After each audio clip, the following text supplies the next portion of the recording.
Olá pessoal, estamos aqui para mais uma aula de logaritmos e agora nós vamos falar sobre as condições de existência do logaritmo e as suas propriedades operacionais. Em relação aos logaritmos, a gente tem que pensar que esses logaritmos se originam da função exponencial. Então as mesmas condições de existência da função exponencial serão as mesmas condições de existência do logaritmo. Então vamos ver que se eu tiver um determinado logaritmo de A numa certa base B, nós temos as seguintes condições de existência.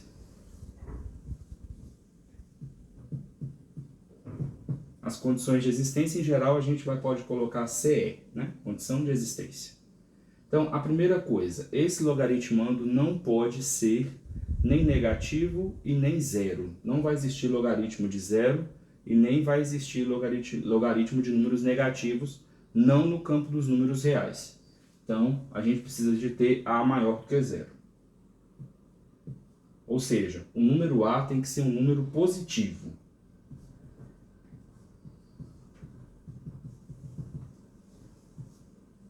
Da mesma forma, esse número B, a base dos logaritmos, tem que ser igual à base das funções exponenciais. E a base da função exponencial não poderia ser negativa, não poderia ser zero e não poderia ser 1.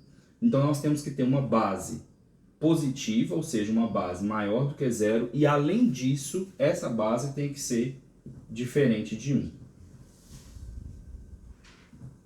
Então, essas, em geral, são as condições da existência dos logaritmos. Agora, vamos ver as propriedades operacionais dos logaritmos.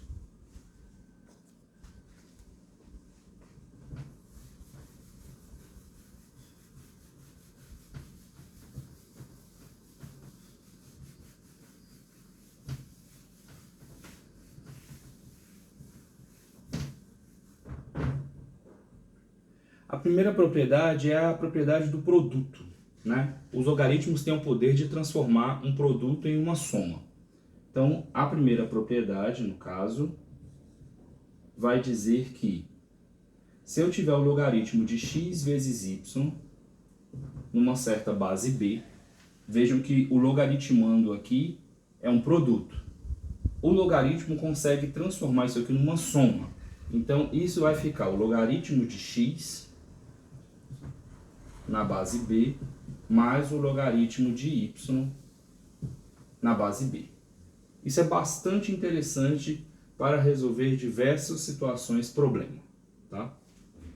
A segunda propriedade vai dizer que, da mesma forma como um produto se transformou numa soma, se a gente tiver um quociente, ele vai se transformar numa subtração.